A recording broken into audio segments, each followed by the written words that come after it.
நம்ம மனச பயல்களுக்கு ஒரு அட்வைஸ் சொல்லலாம் அப்படின்னா, நம்ம வாழ்க்கையில எத நோக்கி போயிட்டுருக்கோன்னே நமக்கு தெரியலங்க. இருக்கக்கூடிய சந்தோஷத்த இழந்துக்கிட்டு, இன்னும் தான் தேடி போயிட்டுருக்கோம்.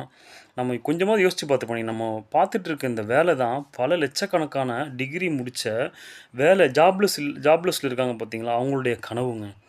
நம்ம இன்னைக்கு வாழ்ந்துட்டு இருக்க இந்த வீடு தான் வீடு இல்லாதவங்க, ஒரு வேள சாப்பாடு கூட இல்லாம ஹோம்லெஸ்ஸா வாழ்ந்துட்டு இருக்காங்க பாருங்க. அவங்களுடைய கனவு. அப்புறம் நம்ம இன்னைக்கு அழகா சிரிக்கிறோம் பார்த்தீங்களா? இந்த சிரிப்பு இன்னைக்கு டிப்ரஸ்டா இருக்கக்கூடியவன்ட்ட போயிட்டு, அவனுடைய கனவு அதான். ஒரு நாளாச்சும் நம்ம வாழ்க்கையில நல்லா இருந்துற மாட்டோமா? சிரிக்க மாட்டோமா? அப்படிங்கிற டிப்ரஸ்டா இருக்கவனுடைய கனவா இருக்கு.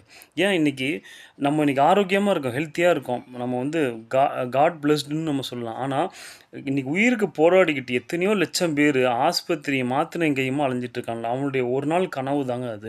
இன்னைக்கு நம்மகிட்ட எவ்வளவோ நல்ல விஷயங்கள் இருக்கு. ஆனா, அத விட்டுட்டு இந்த மனுஷ பயலுக எப்ப பாரு நமக்கு அது வேணும், இது வேணும், இன்னும்னு வாழ்க்கையில இருக்கக்கூடிய இந்த பிளெஸ்ஸிங்ஸ கவுண்ட் பண்ணாம, நான் சந்தோஷத்த அனுபவிக்காம, இன்னும்னு எத நோக்கி போய் கடைசியில ஒண்ணுமே இல்லாம தாங்க போய் சேர்றான். அப்புறம் முக்கியமா இன்னும் ஒரு விஷயம் என்னன்னா,